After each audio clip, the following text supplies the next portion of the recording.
우리 찬송가 420장 부르면서 하나님을 예배하는 자리로 함께 나아가겠습니다. 찬송가 420장입니다.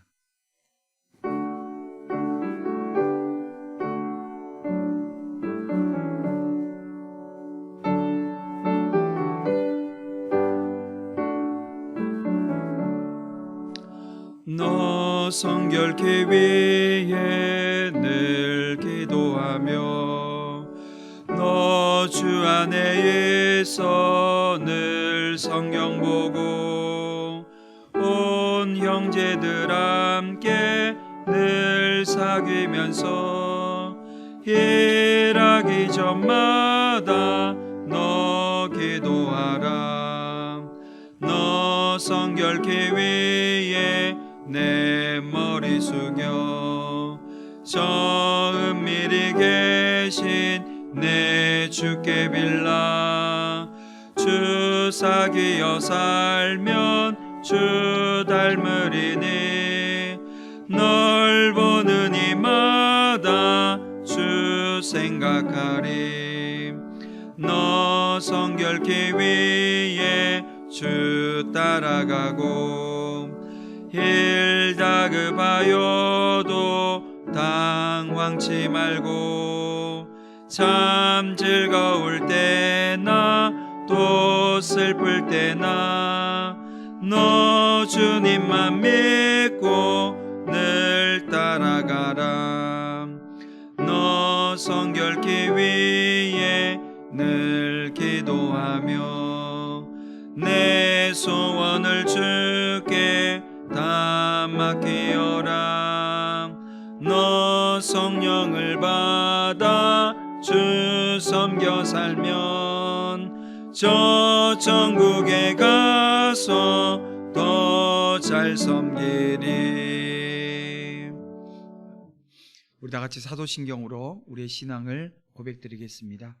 전능하사 천지를 만드신 하나님 아버지를 내가 믿사오며 그 외아들 우리 주 예수 그리스도를 믿사오니 이는 성령으로 잉태하사 동정녀 마리아에게 나시고 본디오 빌라도에게 고난을 받으사 십자가에 못 박혀 죽으시고 장사한 지 사흘 만에 죽은 자 가운데서 다시 살아나시며 하늘에 오르사 전능하신 하나님 우편에 앉아 계시다가 저리로서 산자와 죽은 자를 심판하러 오시리라. 성령을 믿사오며 거룩한 공회와 성도가 수료교통하는 것과 죄를 사하여 주시는 것과 몸이 다시 사는 것과 영원히 사는 것을 믿사옵나이다. 아멘. 네, 우리 다 같이 하나님 말씀 보겠습니다. 오늘 이 아침 우리에게 주신 하나님의 말씀은 사사기 20장 12절에서 18절 말씀입니다. 사사기 20장 12절에서 18절 말씀을 제가 봉독하겠습니다. 이스라엘 지파들이 베냐민 온 지파의 사람들을 보내어 두루 다니며 이르기를 너희 중에서 생긴 이 악행이 어찌 됨이냐. 그런즉 이제 기브아 사람들 곧 그 불량배들을 우리에게 넘겨주어서 우리가 그들을 죽여 이스라엘 중에서 악을 제거하여 버리게 하라 하나 베냐민 자손이 그들의 형제 이스라엘 자손의 말을 듣지 아니하고 도리어 성읍들로부터 기브아에 모이고 나가서 이스라엘 자손과 싸우고자 하니라. 그때 그 성읍들로부터 나온 베냐민 자손의 수는 칼을 빼는 자가 모두 2만 6천 명이요 그 외에 기브아 주민 중 택한 자가 700명인데 이 모든 백성 중에서 택한 700명은 다 왼손잡이라 물매로 돌을 던지면 조금도 틀림이 없는 자들이더라. 베냐민 자손 외에 이스라엘 사람으로서 칼을 빼는 자의 수는 40만 명이니 다 전사라. 이스라엘 자손이 일어나 베델에 올라가서 하나님께 여쭈어 이르되 우리 중에 누가 먼저 올라가서 베냐민 자손과 싸우리이까 하니 여호와께서 말씀하시되 유다가 먼저 갈지니라 하시니라. 아멘. 네, 우리 함께 잠시 기도드리고 또 말씀 상고하겠습니다. 사랑과 은혜가 풍성하신 아버지 하나님, 이 아침 다시금 주님 앞으로 말씀 듣고 기도하기 위해 나온 믿음의 자녀들을 하나님 기억해 주시옵소서. 언제나 복음 안에서 말씀이 기준이 되어 삶의 진실과 정직으로 복음을 굳게 붙들고 있는지 철저하게 자신을 바라보며 진단해 나갈 수 있도록 주님 이 아침에도 주님 역사해 주시옵소서. 오직 하나님의 뜻을 추구하는 자리에서 주님께 집중하기를 원합니다. 하나님 이 아침에도 주신 말씀을 통해서 자신을 돌아볼 수 있는 은혜 허락해 주실 줄 믿사오며 예수님의 이름으로 기도드립니다. 아멘. 네, 우리 함께 이 봉독한 말씀을 통해서 신중하게 분별합시다 라고 하는 제목으로 말씀 증거할 때 우리 함께 은혜 받는 시간 되어지길 원합니다. 여러분, 교회는 하나님의 뜻을 알기 위해서 신중을 기해야 합니다. 그럴 때 하나님이 원하시는 그 교회의 모습으로 오늘 우리가 자라가게 되어지고, 때로는 넘어지고 쓰러졌다 할지라도 회복되어지는 은혜가 있게 되어집니다. 그래서 오늘 우리가 함께 본 이 본문 말씀을 통해서 하나님이 원하시는 교회는 어떤 교회인가, 다시 말하면 하나님의 뜻이 무엇인가를 분별할 줄 아는 교회가 하나님이 원하시는 교회라고 하는 사실을 기억하면서 우리가 말씀을 살펴보길 원합니다. 여러분, 하나님의 뜻이 무엇인지 신중하게 분별하기 위해서 가장 먼저 해야 될 게 뭐냐면 경계해야 됩니다. 뭘 경계해야 될까요? 바로 이 집단 이기주의를 경계해야 한다는 것입니다. 여러분, 오늘 본문 12절과 13절 상반절을 보게 되어지면 이 기부와 불량배들을 응징하기 위해서 미스바에 모인 이스라엘 총회는 베냐민 지파 사람들에게 사람을 보냅니다. 그리고 불량배들을 처벌할 수 있도록 협조를 당부하는 모습을 우리가 보게 되어지죠. 근데 13절 하반절부터 16절 말씀까지 보게 되어지면요, 이 베냐민 지파는 이 기부와의 이 불량배들을 처벌하는데 협조하지 않아요. 더 나아가서 어떻게 합니까? 이스라엘 총회와 한판 붙어보겠다는 거예요. 싸우겠다는 것입니다. 다시 말하면 이 베냐민 지파는 자기 지파의 자존심을 지키려고 하는, 여러분, 집단 이기주의에 사로잡혀서 진리나 정의를 따르기보다 오히려 이 기부와의 이 불량배들이 행했던 그 악행을 눈감아 줌으로써 이 문제를 어디로 끌고 갑니까? 동족 상잔의 이 전쟁으로 끌고 가는 아주 극단적인 상황까지 가게 되어지는 것을 우리가 목도하게 되어집니다. 여러분, 오늘날 이 세상에서는 이와 같이 자기가 소속되어진 그 집단만 생각하는 집단 이기주의가 이 진리나 정의보다 앞서는 경우들을 우리는 많이 보게 되어집니다. 참으로 많은 사람들이, 여러분, 지연, 학연, 혈연, 사회, 정치적인 목적, 이런 것들로 구성되어진 집단의 이익을 옹호하기 위해서 너무나도 쉽게 이 진리와 정의를 내팽겨치고 있다는 것입니다. 여러분, 오늘 우리 사회에 이 진리나 정의가 서지 못하는 가장 큰 이유 중에 하나가 바로 이 집단 이기주의 때문이라는 거예요. 그러나 이 집단 이기주의는 자기가 속한 집단에 유익을 줄 것 같지만 그렇지 않아요. 장기적으로 보게 되어지면 다른 집단과 사람들로부터 어떻게 해요? 아무런 유익도 주지 못하고 나중에는 폐해가 되어지는 모습들을 우리는 쉽게 봅니다. 왜 그렇습니까? 자기들만 생각하는 거예요. 자기들이 이 사회 내의 질서를 사라지게 했다라고 하는 것을 모르는 겁니다.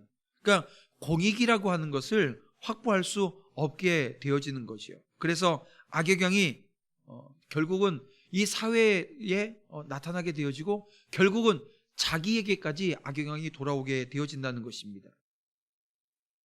바로 여러분, 베냐민 지파의 이 집단 이기주의가 이스라엘 전체와 자기들에게 큰 해악을 주게 되어진 것, 오늘 우리가 이 사사기 말미에서 오늘 우리가 보게 되어진다는 겁니다.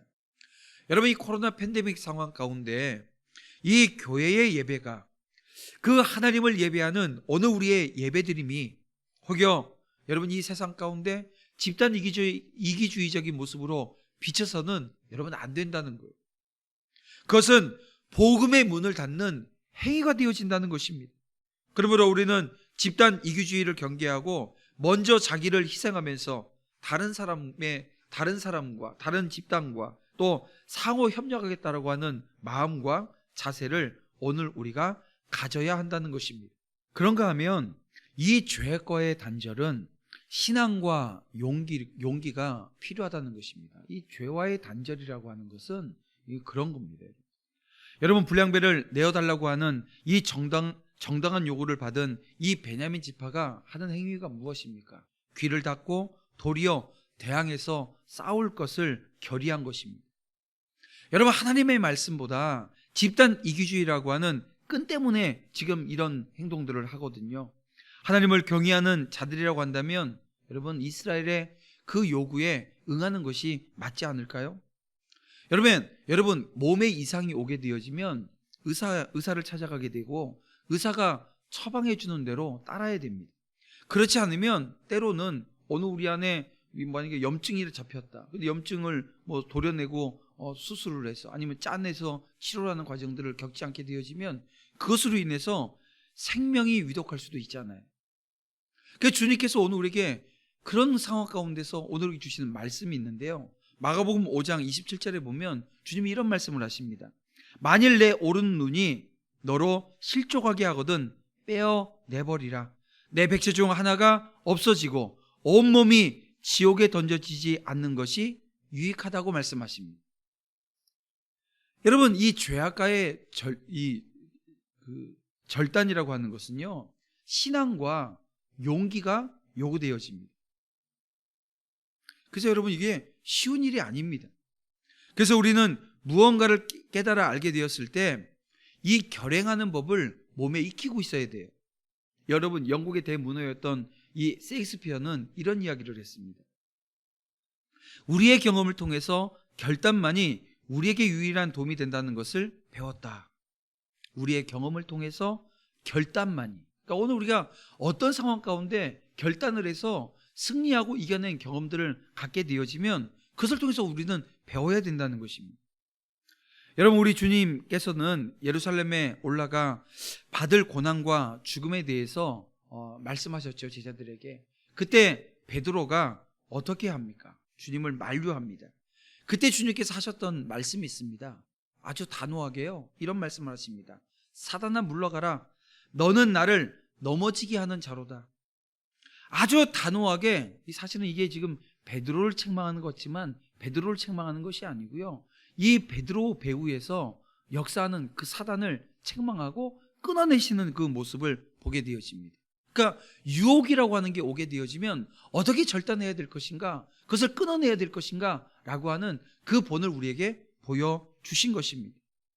오직 그리스도만을 쫓을 때 여러분, 오늘 우리에게도 이런 단호함의 신앙, 이 단호함의 신앙을 우리가 소유하게 될 줄 믿습니다.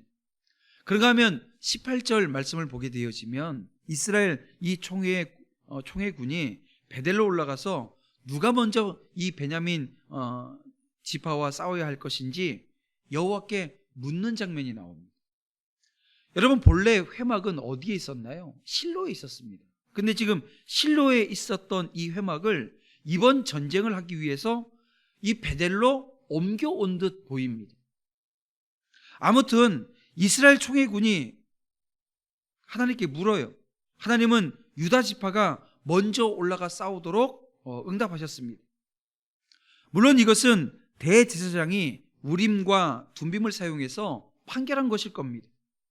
근데 오늘 본문에 보니까 여호와께서 말씀하시되라고 하는 문구가 나오는 것으로 보아서 이스라엘 자손들은 이 판결을 전적으로 신뢰한 것으로 보입니다. 이스라엘은 하나님의 응답도 받았고 객관적인 전력도 우세합니다. 그러니까 40만 명이 지금 가서 전쟁을 하니까요, 얼마나 그 우세한 것입니까? 패배에 대한 불안감이나 긴장 같은 건 거의 찾아볼 수 없었을지도 모릅니다. 하지만 결과는 어떻습니까? 그들의 기대와는 전혀 다른 결과를 맞이하게 되어집니다. 다시 말해서 이스라엘은 이날 무려 2만 2천 명의 전사자를 내면서 패배하게 되어집니다.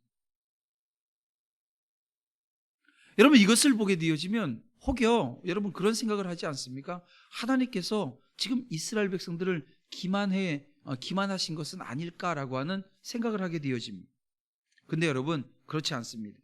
하나님은 단지 유다가 먼저 나가서 싸우라고 하셨던 것이지 이 전쟁은 내 전쟁이니까 승리할 거라고 말씀하진 않으셨다는 거예요. 문제는 여러분 이스라엘에게 있었습니다.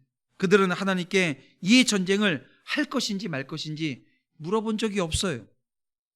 자기들이 이미 전쟁할 것을 결정하고 나서 하나님께 누가 먼저 나가서 싸워야 되겠냐고 지금 물었다는 점에서 여러분 이스라엘 백성들이 하나님의 뜻을 구하는데 실패했다 이렇게 봐야 할 것입니다.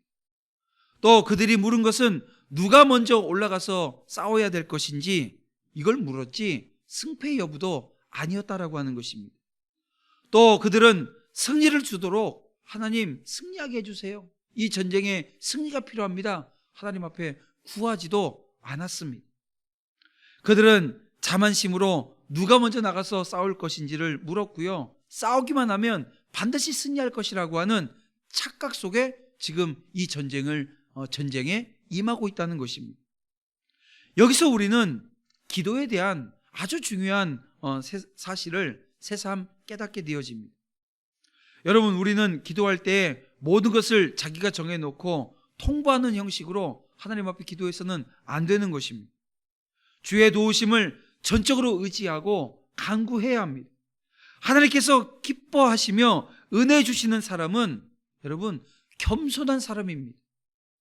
자기를 낮추는 사람을 그분은 높여주시고요, 반면에 자기를 높이는 사람은 하나님은 한없이 낮추시는 분임을 여러분 기억했으면 좋겠습니다. 우리가 구하는 바를 얻으려고 하면 먼저 자기를 낮추고 하나님의 은혜를 구해야 합니다.